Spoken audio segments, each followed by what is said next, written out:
Which brings us to Bernie Finn. Who is Bernie Finn? Well, he's a Victorian parliamentarian, a member of the Legislative Council, formerly a member of the Legislative Assembly, formerly a DLP candidate for the federal seat of Corangamite, but he's been a member of the Liberal Party for over 4 decades. He joined the Liberal Party. He's been the #1 candidate on the Liberal Party ticket for the Western Metropolitan Region in the Legislative Council since 2006. He was re-elected in 2010, 2014, 2018. During the period of the Baillieu and Napthine governments, Bernie Finn served as chairman of the Victorian Parliament's Electoral Matters Committee, and he was previously on the Coalition frontbench as the Shadow Parliamentary Secretary for Autism Spectrum Disorder. Is he controversial? Well, he can be.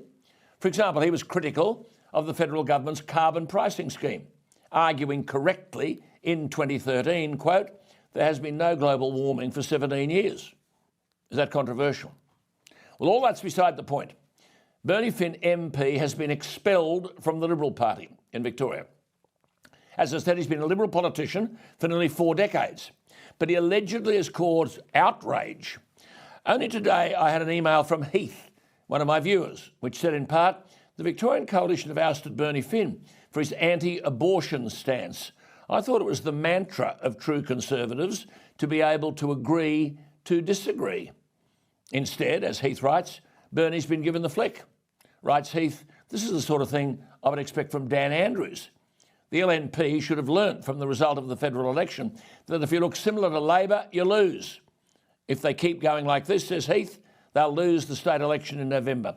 Bernie Finn joins me. Bernie, thank you for your time. Look, just on the Heath email... That's a pleasure, Alan. Just on the Heath email about true Conservatives being able to agree to disagree, it does seem today, doesn't it? If you disagree with a certain party line, you're cancelled.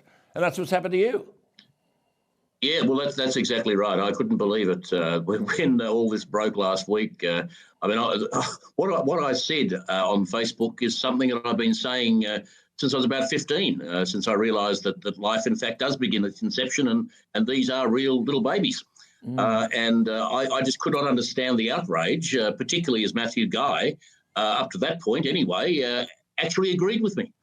So I do not understand, and I don't even begin to understand the bizarre nature of what's happened here in the last week or so. You posted on Facebook that you were, quote unquote, praying for abortion to be banned in Victoria, including for rape victims. Now, you and I would both agree that many people would disagree with that. Many women would be offended. But have we reached the point where you can't express a personal view without being cancelled? Well, it seems that way. And, as I said in Parliament yesterday, this is not the Liberal Party that I joined.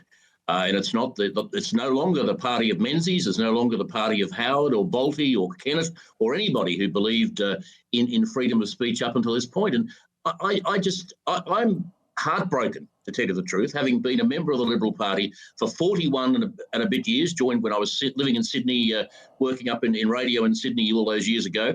To see what has happened now is heartbreaking. And, I have been contacted by so many people today that I have known over the years. Many of them have told me that they have resigned their membership of the party. They have said that they are so very angry at the way that I have been treated and have just totally lost any understanding of where the party is going.